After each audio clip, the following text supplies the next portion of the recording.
Welcome back, everybody, for another deep dive with Travel Box Cruise News. It's December 28th, 2024, and we've got a ton of cruise news to get through.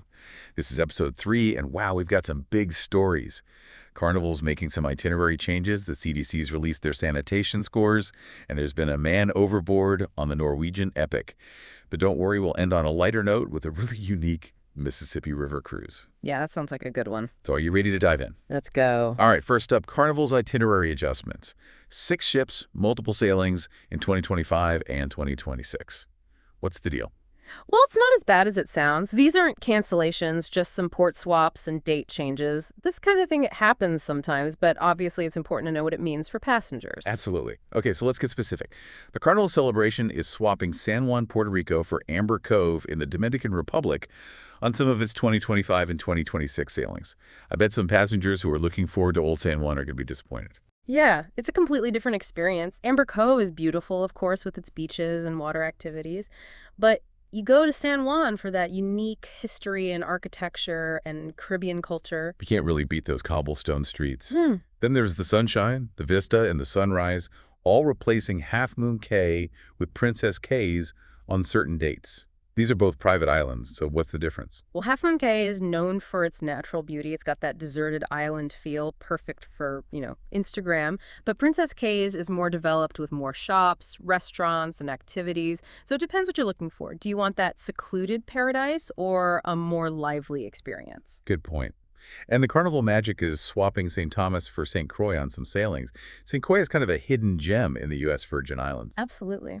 St. Croix is known for its laid-back atmosphere and gorgeous beaches like Buck Island Reef National Monument. Plus, you can visit the Cruzan Rum Distillery. It's a great choice for those who want a quieter, less crowded Caribbean experience. Cruzan Rum, you say. Okay, but seriously, if you're booked on one of these Carnival cruises, there's something really important you need to know. Carnival is taking care of pre-booked excursions. They'll either adjust them to the new ports or give you a refund. Yeah, that's great to hear. Definitely takes some of the stress out of these itinerary changes. For sure. All right, let's move on to the CDC's Vessel Sanitation Program scores. It's like the cruise industry's report card.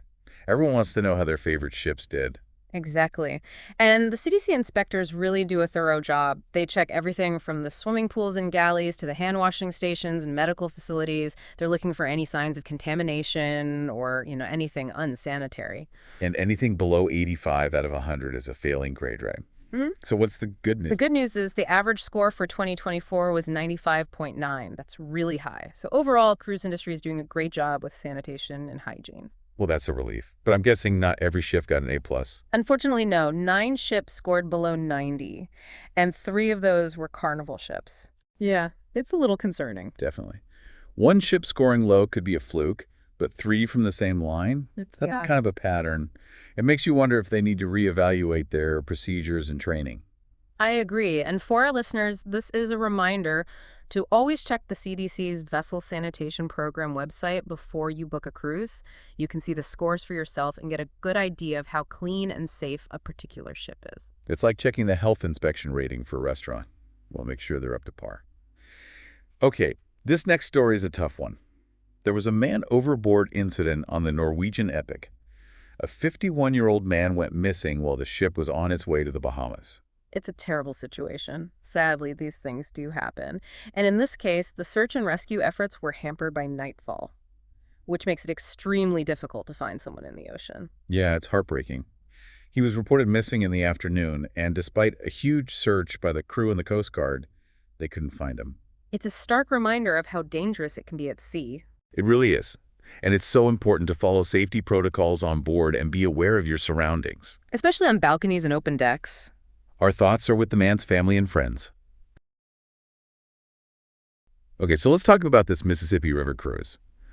This one really caught my attention because it's such a unique way to see America. Oh. Instead of the usual busy cities and beaches, you get to experience the heartland, the history, the small towns. Yeah, it's a different pace. You're not just rushing from port to port. You're really immersing yourself in the landscape and the culture. This particular cruise is with Viking, and it goes up the upper Mississippi from St. Louis to St. Paul.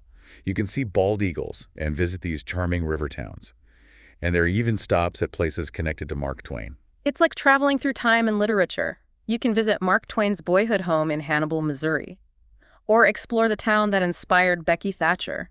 It's a living history lesson. And all set against the backdrop of the Mississippi River. I also hear the Viking Mississippi ship is pretty amazing. It's designed specifically for the river cruise experience. The staterooms have balconies with panoramic views. Can you imagine sitting on your balcony watching the sun rise over the Mississippi as you float past these rolling hills and historic towns? It's a real sensory experience. You're not just seeing the sights, you're hearing the sounds of the river, feeling the breeze, smelling the fresh air. It's a completely different way to travel. I'm sold. I'm putting a Mississippi River cruise on my bucket list. And you know what? It's actually perfect timing because And the itinerary also includes a stop at Taliesin. It's Frank Lloyd Wright's home and studio.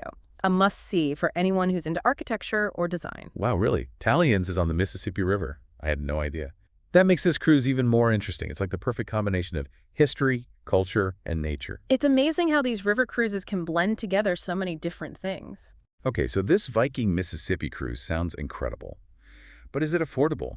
River cruises have a reputation for being kind of expensive. Yeah, they do tend to be pricier than the megaships. But the good news is there's usually some flexibility. The Viking Mississippi has a variety of stateroom categories. You could go for a standard veranda room or splurge on a suite with all the extras. There's something for most budgets. Exactly. And sometimes it's worth spending a little extra on an experience that'll create lasting memories. A Mississippi River cruise is definitely one of those once-in-a-lifetime trips.